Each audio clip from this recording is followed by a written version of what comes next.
welcome.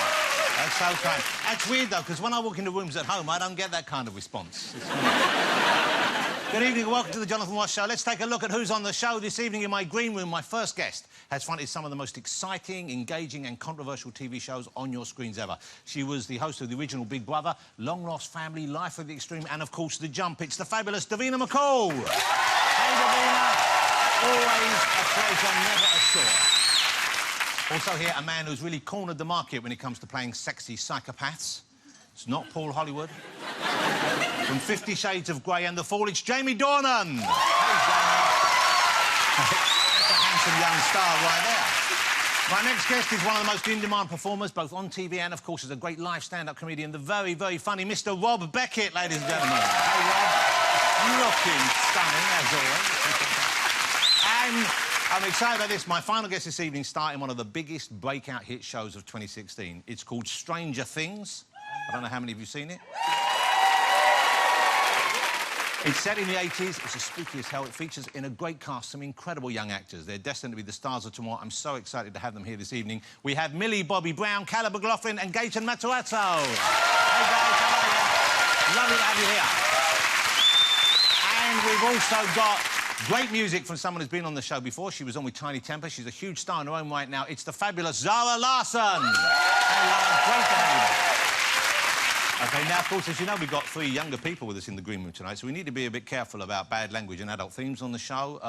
But we have Jamie here, who starred in a fairly steamy film. We're going to talk about 50 Shades. So we've got Rob Beckett. His comedy can veer towards the adult. And we've got Davina McCall here. Let's face it, she sells hair products to the elderly, so we've got to be careful.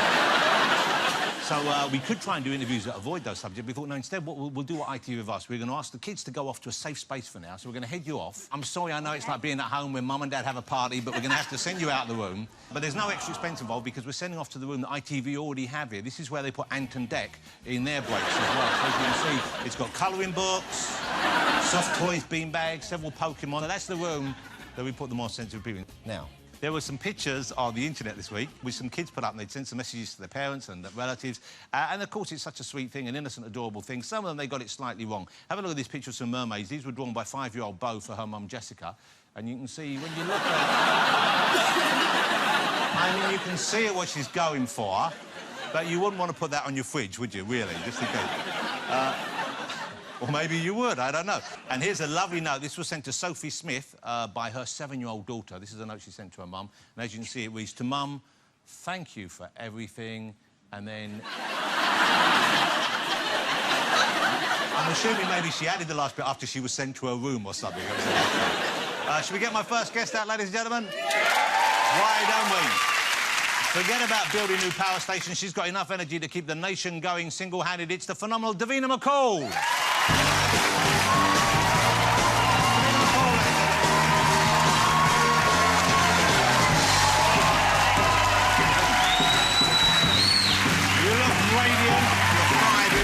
Lovely to see you.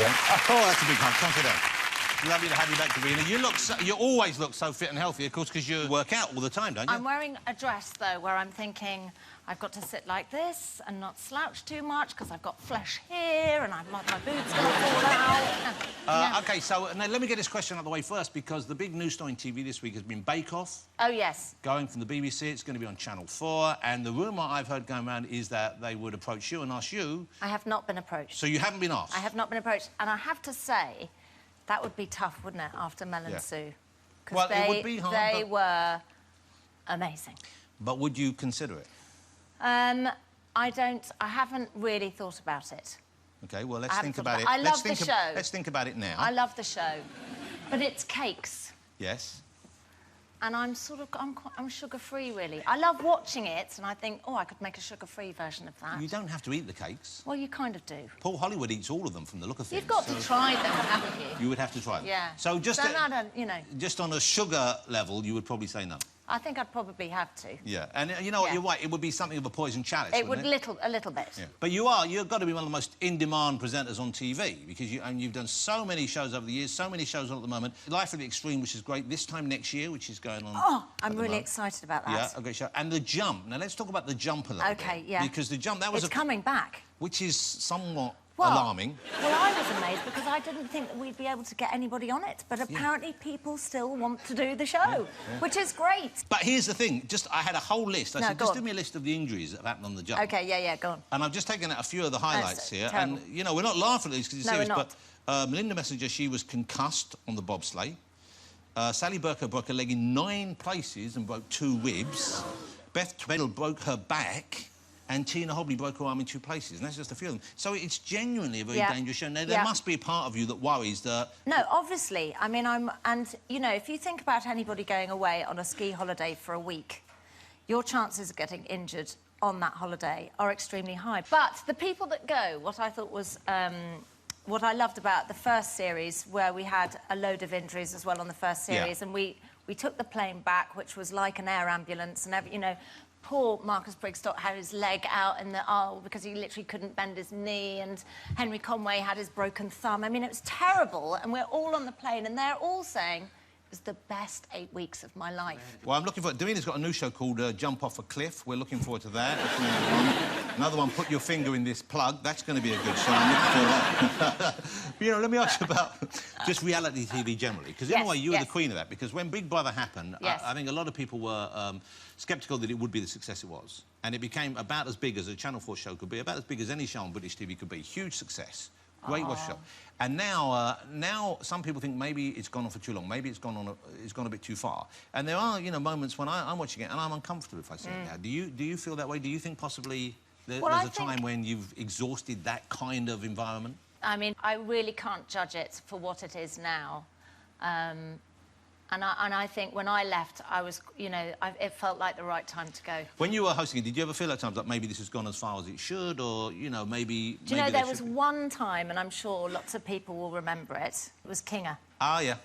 And I remember watching Kinga in the garden. This was a young lady in the garden, had a drink or two, and she had a wine bottle. I mean, we never actually saw it. Today, you'd probably see it, but we never saw it. It was sort of alluded to. I think we saw enough. And I said... I think, have we stepped over the mark here? Is this a step too far? And they said, look, that's all the housemates have talked about the next day, so we had to allude to it. OK, so let me ask you about your book. So Davina has a book out, ladies and gentlemen. I do, everybody. It's called... Davina called Lessons I've Learned. OK, so this is partly autobiographical, partly genuinely kind of advice to people. Yes, well, no, you see, I hesitate with advice because I always think advice is a bit like, I know everything. I don't know anything. But these other people have taught me these things, and then they've helped me, so I'm sharing them with you. It's one of the things that I think a lot of us are interested in you, and you talk about this a lot in the book, is your relationship with your mother. Well, I had such an odd relationship with my mother, and I really hope that this book goes a certain way to kind of help people understand it, because I loved her. She was the most exciting, beautiful, glamorous, amazing woman, but she was also an alcoholic and an addict, and she was really confusing and also very exciting, but I never quite knew how to behave around her.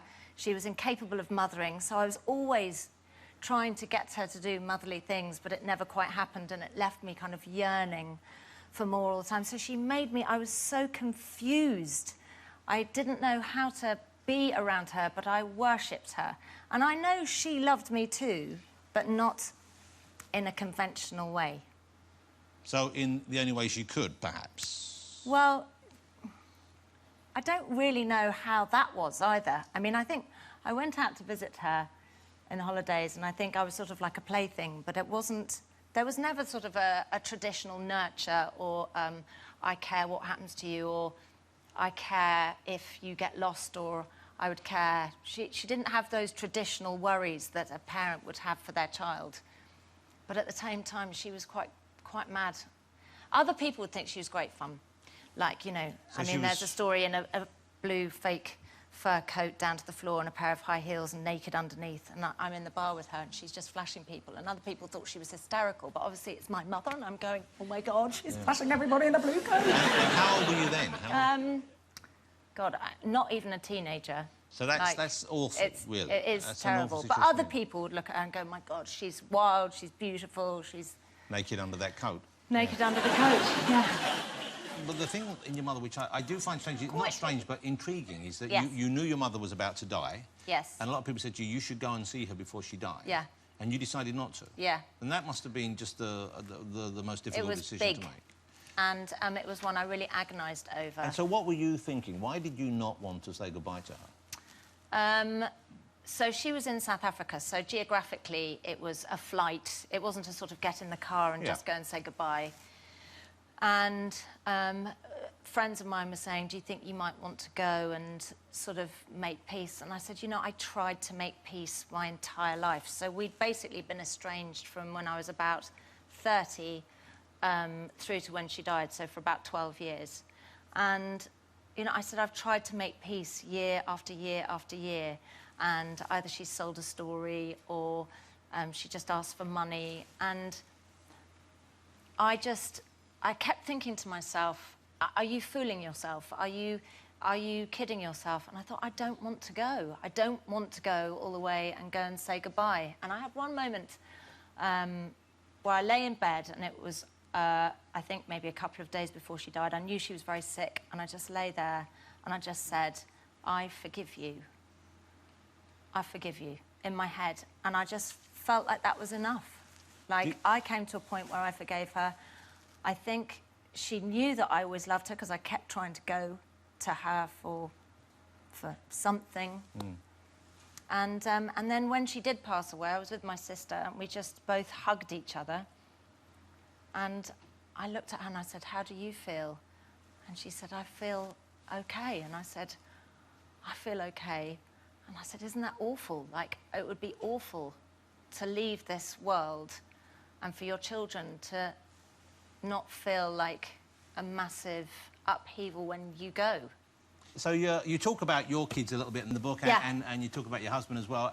So my husband's hilarious because he's not going to read the book. He's definitely not going to watch tonight.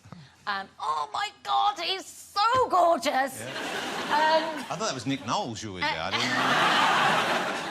But you know what is lovely is you talk so honestly about your relationship with him in this, and you talk about the fact that you have had, or you are still having marriage counselling. We have had, yeah. Okay, and this was, and this is advice you say to people is a good thing. You yeah, because well, I generally speaking, you know, I talk about Matthew quite a lot, and I don't run things like that past him. But I knew talking about going to marriage guidance, that's quite a big thing, and you know, he wasn't like.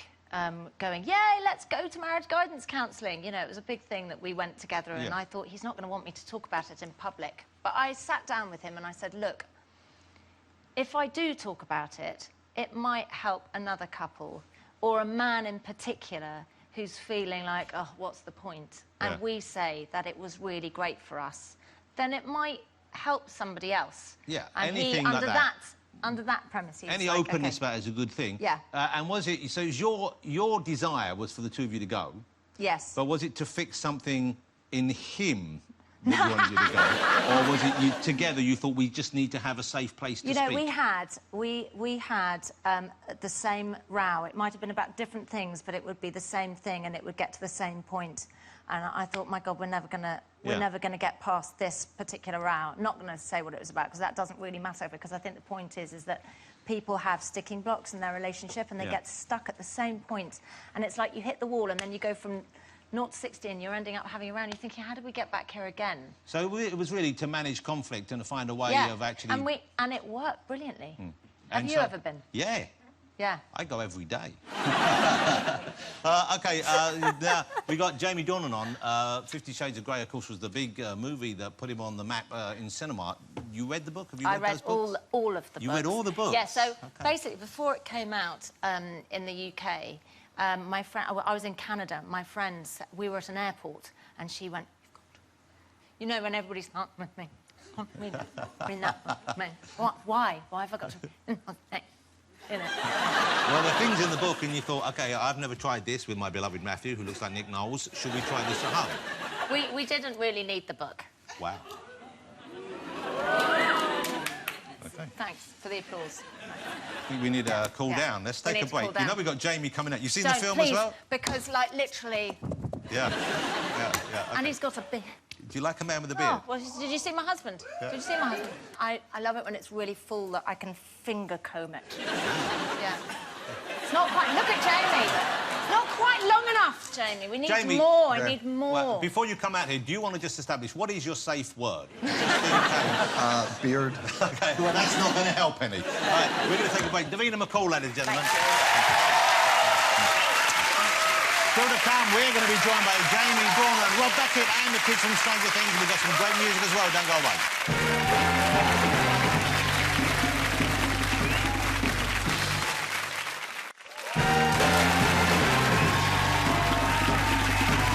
Welcome back to the show. The lovely Davina McCall still here. Let's get my next guest out. He couldn't be in more demand as a leading man on the big and the small screen. I think I'm safe in saying he's the nation's favourite role-playing sadomasochistic serial killer. It's the cute and cuddly Mr. Jamie Dornan, ladies and gentlemen.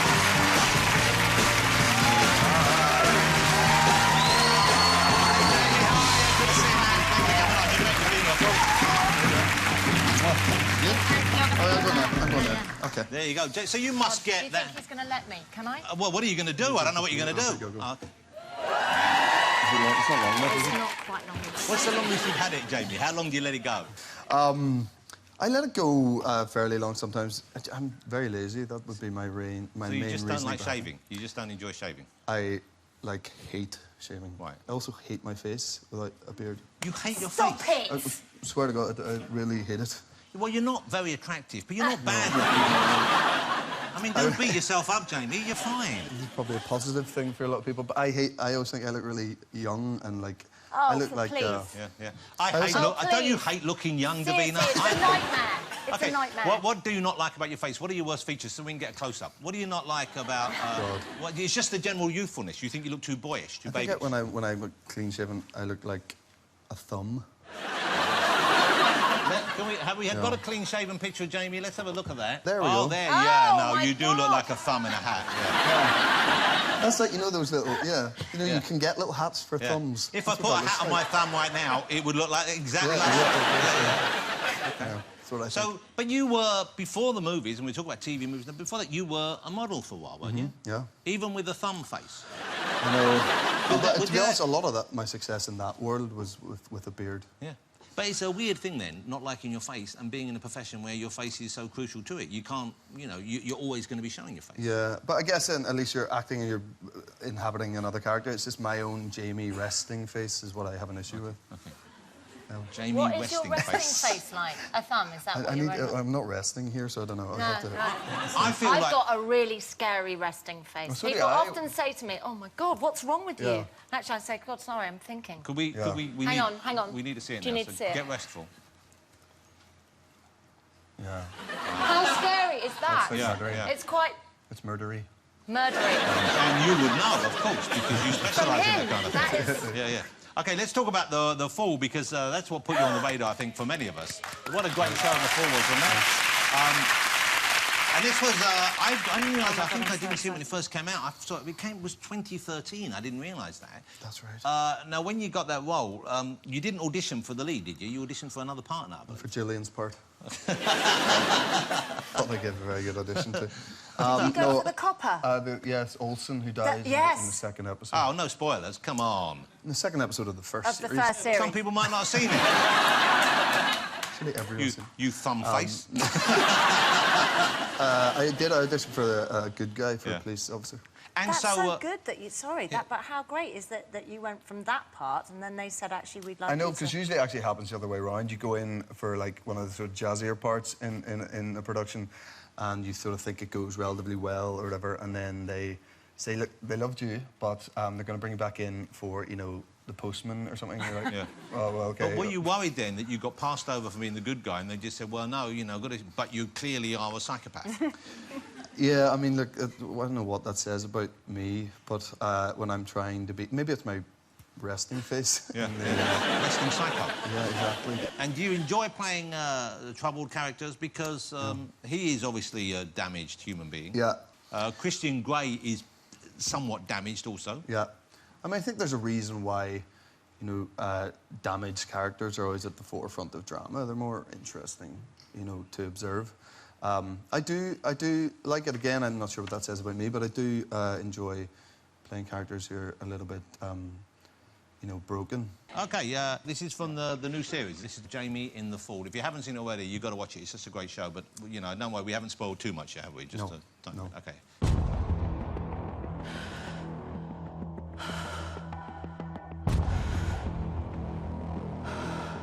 Shooting was fully justified. So he's the Belfast Strangler.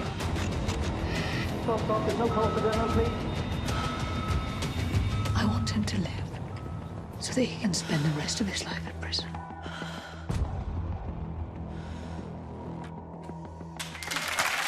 you go. That's the brand new series of The Fall. It starts this coming Thursday on BBC Two at 9 p.m. So I guess when you left the last series, it wasn't 100% certain that he would survive, that he'd be coming back. Yeah, I mean, yeah, to the audience perspective, of course, yeah, I knew. You knew already? Yeah, yeah. OK. So that was a big breakthrough in a way, I guess. Yeah. But then, of course, 50 Shades of Grey, it goes through the roof. Suddenly, internationally, you're known. And you're playing this character who, as we know, you know, many people have read the book and have enjoyed the book in any number of ways. Do you enjoy being Mr. Grey? Yeah, you know, I do. I've just done it for... we've just shot the second and the third back-to-back. And that's it for you, is that right? Well, she wrote a fourth book. That's terrible. Erica wrote a fourth book called Grey. That is, it's exactly the same story as the first book and movie, but it's from his perspective. So it's the same movie, so you can't make that again. So, you know, I'm done. Can I ask you, what about your wife? If I was Jamie's wife, I'd really struggle to watch that because of the chemistry. Well, then you don't watch it? My wife's one of the most, you know, brilliant human beings in the world, and she doesn't. But also, you know, why she hasn't watched it? Why would she watch it? You know.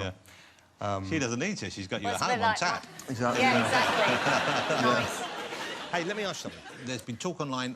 Are you nude in the film? Are you full frontal? Are you naked? A lot of people want to hear this. I'm not that interested myself, but I feel it's a public service. I need to ask this question. Davina asked me to ask this just before the show. I haven't seen it, so I don't know what... You must have seen it, but do the rest of us get to see it? That's what I'm asking you. I don't even know. I don't even know. You don't know? I don't know where the cameras were. I don't bother myself with that. So you were naked when filming? I don't find that sort. I don't really care about that sort of stuff. You know, okay. I'm not like nudist beach guy, but I don't really mind. You're not Orlando Bloom. You're not out paddleboarding, but at the same time, you... that was. Oh my God! What was he doing? That was something. Like, amazing. I must admit, you can see why he's proud of it. You wouldn't see me doing that. No. I hate paddleboarding. No. Very good for the cause. No. OK, so let's move on from Grey. Yeah. Because I want to ask you about things. You know, we've got the kids in the room from Stranger Things. You've done a big thing for Netflix as well. Let me get this title right. Siege of Jadotville. Now, this is a historical story. A true story about an Irish UN peacekeeping force who were sent out to the Congo in 1961 with that intention of peacekeeping, and they didn't think they were going to come under any kind of into any sort of combat, and they ended up in this 5-day brutal siege. Very underprepared, 150 in the battalion, and my character, Commandant Pat Quinlan, was the head of the battalion, and the average age was 18 of these lads. I mean, they're literally kids. Most of them had never even left Ireland, so yeah, it's quite a story. And being Irish, I couldn't believe I didn't know the story. You've only got a softer accent left, really. I don't know how strong it was when you were younger. You're from Belfast, aren't you? Is that right? Yeah, just outside Belfast. OK, but in America, sometimes they struggle with your accent, don't they? They do. They're really going to struggle with the Siege of Jadotville because I've got a County Kerry accent, which is right down at the bottom of Ireland, and it's quite intense. And we softened it for that reason. And so the Americans, so you have to make it more palatable to their ears? I think you do, yeah.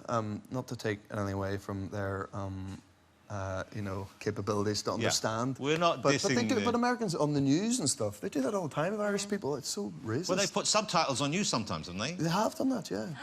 But one time I presented an award and literally was so nervous I couldn't speak properly. It was like gibberish, so actually intrigued to know what the subtitles said. Because you yourself didn't know. No, I was nervous and I had a few drinks and it was a bad idea. But you don't drink when working, but I heard that you had a drink before an audition once that it didn't go too well. Is that right? That was a terrible moment. The reason I had a drink, so it was for a movie called Rock of Ages, which was this like, musical with like Tom Cruise and Russell Brand and all those guys. And it was years ago, and 8 years ago or something. And I had to sing that song, I've been waiting for a girl, right? Which, by the way, it is way higher than I can sing it, right? Anyway, the audition was at 10 a.m., right? I was first up, and it was at Warner Brothers Studios, and they have this big car park in the middle of Warner Brothers in LA. And I literally got up, brushed my teeth, went to the audition. And at 9:55, I'm in the car park, and I bought myself a little quarter bottle of Jameson. And I thought, this would be brilliant, good, give me a bit of confidence. Yeah. And it was good for your voice, it was good to warm up the vocal cords. Yeah, of course it is, yeah. But of course, the only thing I'd had that morning was, like, you know, toothpaste. I hadn't breakfast. And I just sat there and I thought, right, here we go. And I just drank it and instantly puked. Like, instantly, as soon as it happened, I opened the door and it's just like outside, just vomiting. And all these people, all these, like, Warner Brothers execs and all just driving past, like, looking at me. So then I'm like, didn't think forward. I didn't plan to puke, but I should have thought forward that I should have something to freshen the breath after at least the whiskey. Yeah. So then I go into this audition just thinking puke and whiskey. Wow. And then try to sing that song, which I got nowhere near. It went so badly that I was going, sorry, can I leave? I just don't want to do this anymore. And he was like, no, I saw something there. Like, well, let's do it again. Why don't we just go again? I think you're getting into the groove now.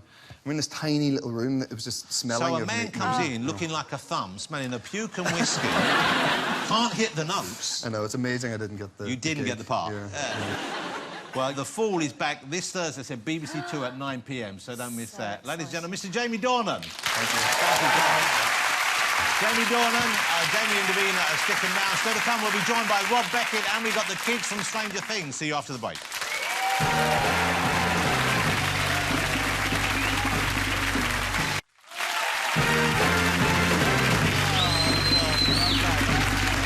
Welcome back to the show, ladies and gentlemen. Let's get my next guest out. Whether on panel shows or on stage, he never fails to deliver. The very funny Mr. Rob Beckett. Coming out, Rob.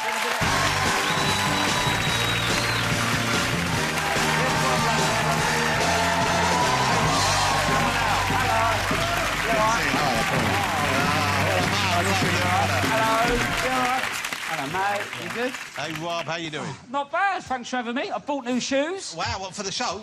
Yeah. Thought I might dress up smart. Why didn't you wear them? Oh, it's been... 50 Shades, we're going to not dwell on it all night, but you read it? Did you read it? Your wife No, read it? Did I've not read it. I'm not very good at reading at the best of times, never mind with a boner. What, Do you know what I mean? So... it's a tough one, and I read on the train, and it's not ideal. Yeah. Let me ask you about your baby, because congratulations, since you last came on the show... Yes. You've had a new baby. I've got a 9-month-old baby. Well, that's a lovely thing. Nice, isn't it? OK, so how are you finding father? Because you've already got one, haven't you? No, it's the first one. Wow, they didn't tell you about the other one? No, they didn't tell me. It's really hard, isn't it? It's really hard. And I don't think I should be in charge of a kid. Yeah. I don't think I'm responsible enough. Let me tell you this. You tell me you think I should be in charge of a kid, OK, right? OK. Basically, I've been getting back into talcum powder. Brilliant. When Do you you talc? what does that mean? You know baby powder, talc? You like using it on yourself? Yeah, do you talc? I do talc a It's bit. good, isn't it? What? You tell Well, I tell you... Oh, is that a thing? I go through phases of it. What? Look, you guys, if he what talc... the hell is this? Well, honestly, I right? thought it was for babies. No, yeah, that's but- what I thought. But I've been getting out of the shower, one puff on the front, one puff on the back. I feel like a new man. Yeah. One puff on the front, one puff on the back. Yeah. And you slip the pants on. You feel like you're incredible. You're floating around the world. It's like I feel like it's the first time I got Reebok Classics. I'm just floating through life. But I had a bit of an incident where I've one puffed the front, went to one puff the back, triple puffed it. Oh. I got myself in a situation, and it, talc had gone in. And the rule with talc is always on, never in. Never in. Oh, no. So I thought, oh, my God, what am I going to do? I laughed, it was out of me. Yeah. Oh, no. I thought, stage one complete. Yeah. But then I'm left with a little pile of, like, powder. Yeah. And I'm like, well, what am I going to do? She's coming home soon. I'm going to, I've got to clear this up. Yeah. So I got on the floor and rolled in it. Wow, so you didn't want to waste it. No, I rolled in it and I thought, well, I got some of it up, so then there was still a bit more. So I slapped the carpet. Then I walk through it and I've got most of it up, and I thought, oh, I've got most of it up now. Like, it's a little circle, and I thought, I'll just rub it every time I walk past, and eventually it'll go. Yeah. She comes home and goes, what's this on the floor? I said, I've been talking, I've been one puffing, but I triple puffed it. Before I know it, it's on the floor. I've rolled in it, I've slapped it, but now I've still got a circle of it. I've done all I can, that's just our floor now. And then she said, why didn't you get the Hoover out? And that's the first time my brain thought of Hoover. Wow. And I've got to be in charge of a kid, and my first instinct's rolling it like a dog. Yeah. But, yeah.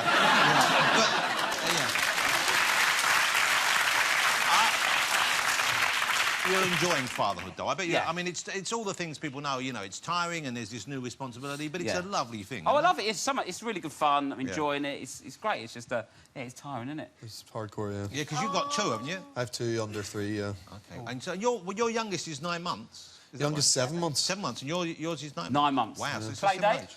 Why not, yeah. Oh. Never gonna happen, is it? Never gonna happen. Yeah. I mean, just think of the fun you'll have Why not? talking each other. Yeah. So you are a competent father, though. You feel you're pretty much on it. Yeah, I'm pretty much. I'm in charge of sterilising the bottles. Okay. It's just annoying, though, isn't it? Do you sterilise the bottles? Yeah, but after 6 months, you can almost start to... Well, that's what I think. Yeah, I'm machine saying wash that. after 6 months. But she's going, no, Machine don't. wash. I'm like, well, sterilising them and the baby's eating the floor. I just spent an hour sterilising. She's on the step. That's true, that's true. It's a joke. And she's posh, my kid. Well, I was going to ask you. My kid's more posh than me. Well, she's going to have a different upbringing. Where were you brought up? South East London. South East London. Right. My kid is on avocado and toast. Wow. She's 9 months. I didn't see an avocado till I was 27. It's not right, is it? Well, it's going to be... do you think there's going to be a gap between you? Do you think there'll be different... I'm worried. I'm a bit worried that she's not going to want to know. Because what about on the baby's What if mother's she don't side? like waffles? Yeah. Potato smiley faces. All kids Alphabet like spaghetti. Yeah. She's going, no, that's not for me. I'm on quinoa, whatever it is. Yeah.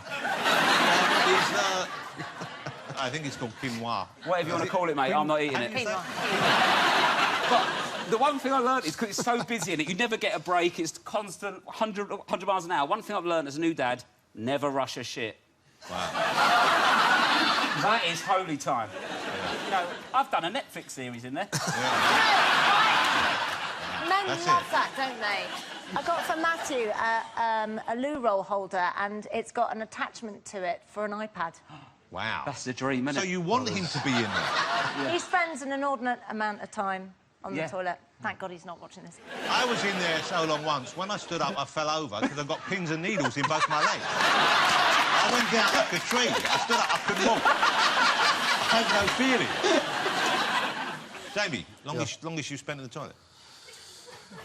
I haven't got through Netflix series, but I always make sure I have my phone on me. Not like in case I'm in there like I need Oh my help. God, or I anything. love this! No, but I go through my Sky Sports app will be hit pretty hard. And sometimes It's like I go loose through every women. single story on Sky Sports. Even the rubbish ones, like the Burnley info. Yeah.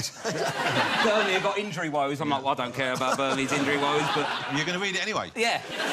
Now, on your wife's side of the family, is she from the same sort of background as yours? Yeah. Is she from a posher sort of... They're a bit posh. So, like, we used to go Butlins as a kid. They used to go Centre Parks. Yeah. So, like, we go Centre Parks now and I feel like I'm cheating on Billy Butlin, don't I? I'm like on the Rapids pretending I'm not enjoying it. So where's the most exotic place you've been to then, as a holiday, away from South East London? Where's the place where you thought, I'm in a different league Oh, now. I went It's to... a different life. Yeah, I went to Dubai. Went to Dubai, but I went wrong time of year, didn't I? Went June, didn't I? And is that just too hot? It's 45 degrees and Ramadan, mate. Oh, yeah. I've never been so hot and thirsty in my life. Yeah. I've slow cooked pork on 45. I'm laying on it like that. I'm a sun lounger. It's like a George Foreman grill. The sea was too hot. Yeah. Yeah, well, Have you ever been in the sea and gone, that's a bit warm for me? No. Put the cold on someone? OK, so how do you stay in shape, Rob? Because you're a young dad now, you've got busy, you're on tour. Most stand-ups I've met, when they're out on the road, they eat badly, they don't take best care of themselves. No, it's really hard, and I mean, I've got, you know, I want to try and get healthier, but the problem is that I've moved into, like, the sort of the suburbs. Hold on a second, we can't let that picture go in Is without that to saying... scale, that? That's my face, isn't it? And Jamie, you think you look like a thumb. Oh, yeah. So you're touring at the moment, and this Yes. tour's been going on for quite a long while, it seems to me. Ages. Well, I think it's a combination of... Normally, you bring out a DVD, Yeah. don't you? But DVDs aren't really happening, are they? They don't sell like they used to, They don't no. sell like they used to. So... But what makes me laugh is, I'm doing the Hammersmith Apollo, and everyone goes, that's amazing, well done, you're doing Hammersmith Apollo. But, like, I've not done it yet. Like, all I've done is book something. Right. I could say I'm doing 12 nights at Wembley Stadium. I haven't sold a ticket. And everyone go, well done. And so you haven't sold out Hammersmith Apollo yet? Oh, no, there's a few left. But when it sells out, then I can sort of relax and enjoy it. But yeah, still some tickets left. Okay. Well, I'm thrilled he's going well for you. He's a lovely man, isn't he, ladies and gentlemen? Yeah. What a charming friend he is. Rob, great to have you. Thank you, Mr. Rob Becker, ladies and gentlemen. Still to come, we'll be joined by the kids from Stranger Things, and Zara Larsson will be singing live right here in the studio. So see you after the break.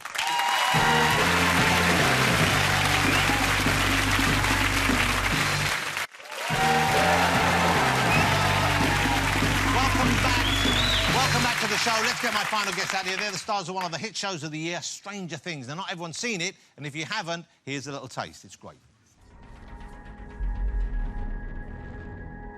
Go, go, go, go, go, go, go, go, go!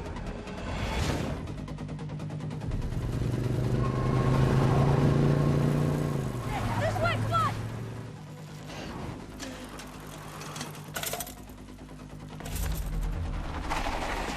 Lucas! Where are they? I don't know. I think we lost her. Go, go, go, go, go! Faster, faster!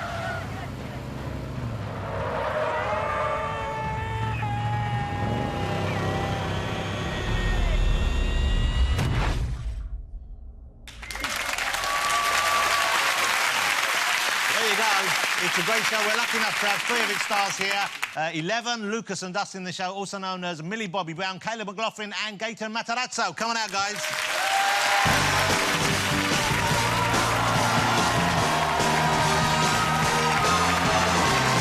How you doing? Great to meet you.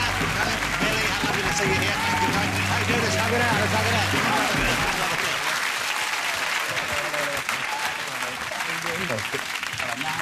this.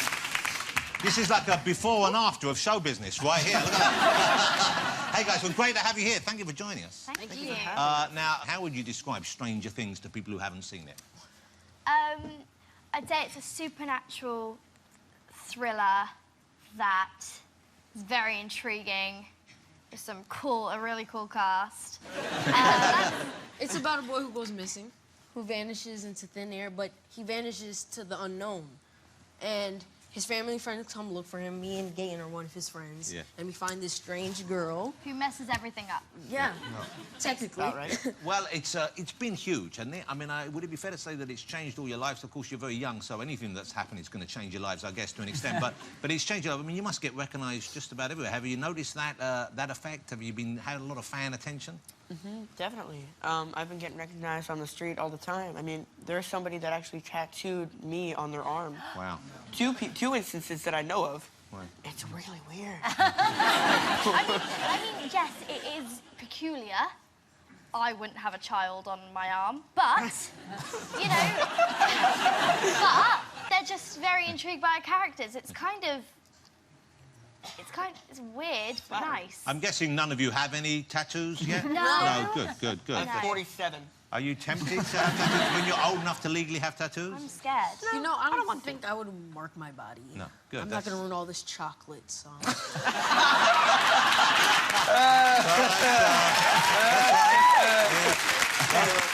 Caleb, tell me about the part you play.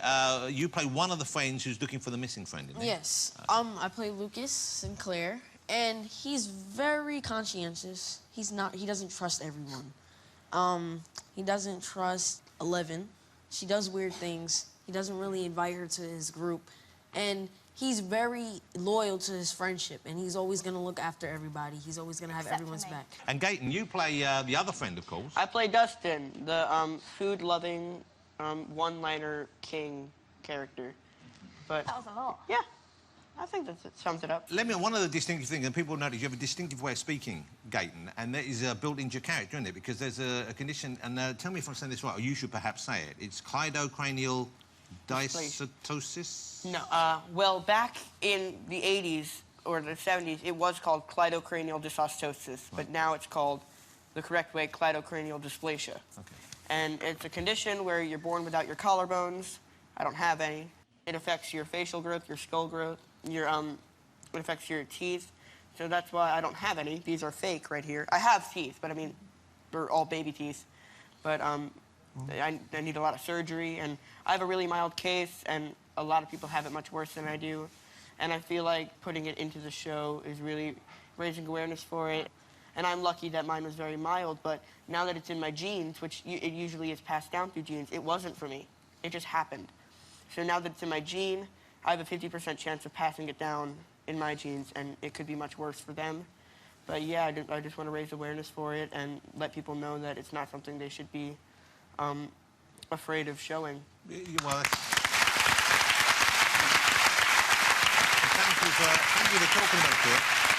Now, Millie, you had to, as we just saw in the clip that you saw, you had to shave your head for the part. Yes. Well, that shows a lot of commitment for anyone, but especially for a young woman in show business to have to do that when your first big gigs. Was that a tough decision to make? Were you comfortable with that concept? Oh, yeah, I was very excited. I mean, when I first found out, yeah, I was like, OK, that's negotiable, you know, we could negotiate some things.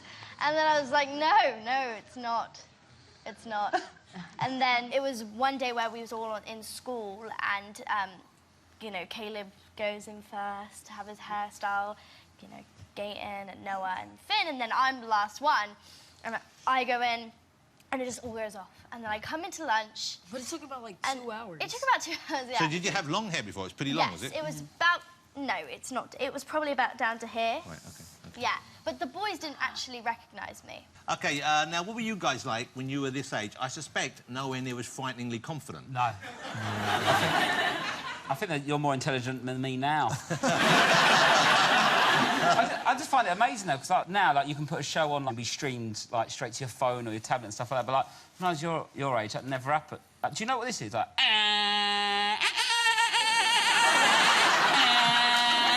It sounds like a mix between a dolphin and a speedboat. Nearly. Do you know what it is? It's the internet. When I was a kid, that's what the internet sounded like. Yeah. And basically, you was only allowed to go on the internet after 6 and at weekends. Wait, but what year is this? This is only, like, probably about 15 years ago, right? And basically, if you was on the internet, you had one computer in the house, and your mum picked up the phone, you weren't on the internet anymore. That was it, game over. Yeah. I downloaded a trailer to a film. I downloaded, you know, you can go online. You had to download a trailer? Yes, but wait. Wait. I had to download a trailer to Nanny McVie. Guess how long it took? 72 hours. I went to bed for 3 nights going, Nanny McVie will be ready soon. OK, so, guys, I'm going to do a little test with you here. You guys can join as well. I thought I'd see whether or not, in your research for the 1980s, whether you would fully immerse yourself. So I'm going to show you... We're going to set it up like an 80s, a little 80s game show. We have can't a little... do that. They lived in the 80s. Yeah, well, no, they're not being quizzed. No. Oh, OK, OK. So let's play Things Were Stranger in the 80s. Bring it in.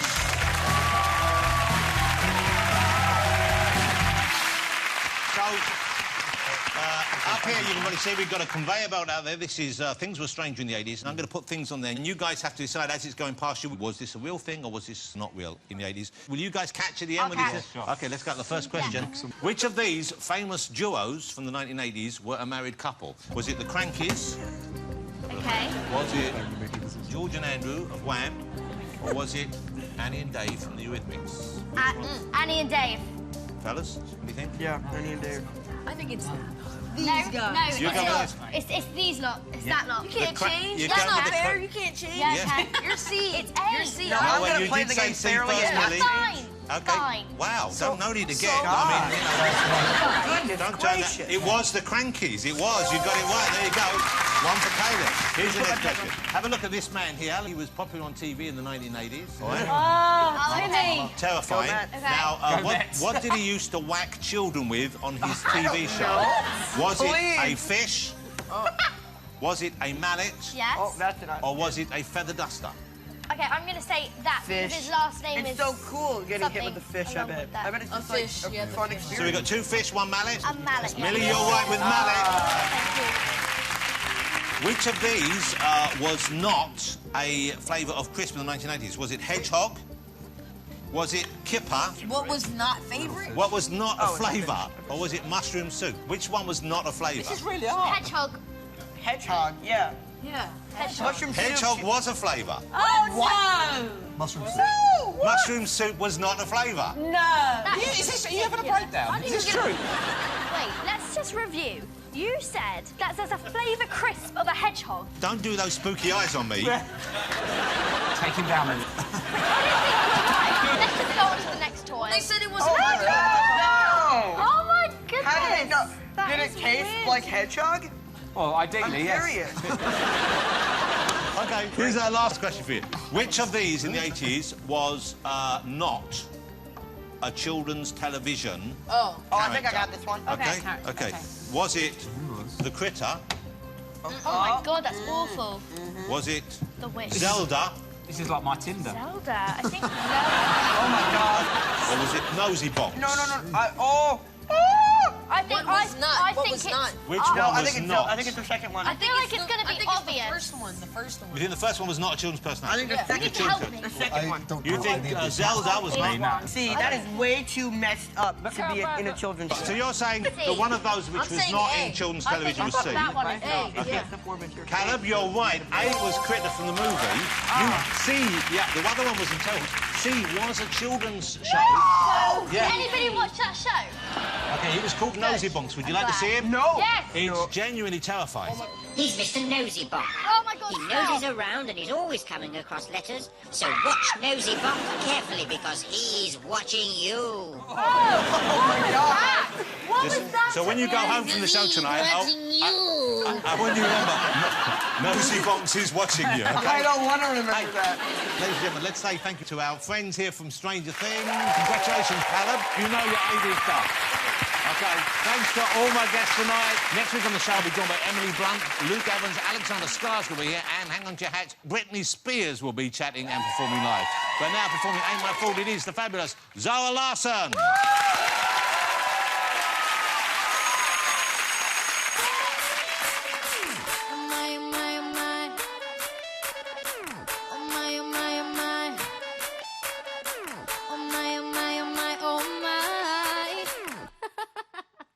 It ain't my fault you keep turning me on. It ain't my fault you got me so wrong.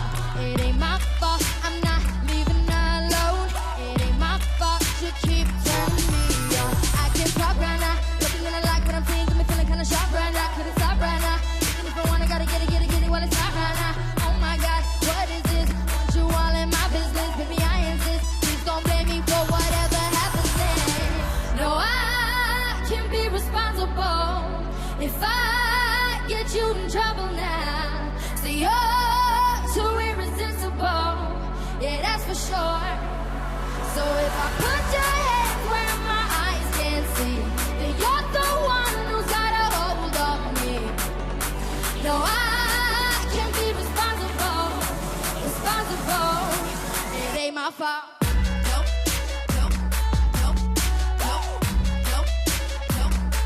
It ain't my fault.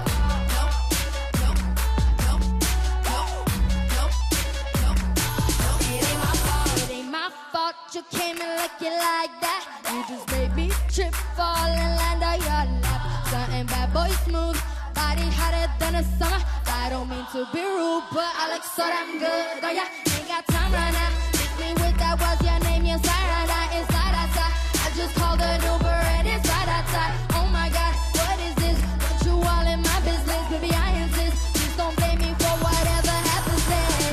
No, I can be responsible if I get you in trouble now. See, you're too irresistible, yeah, that's for sure.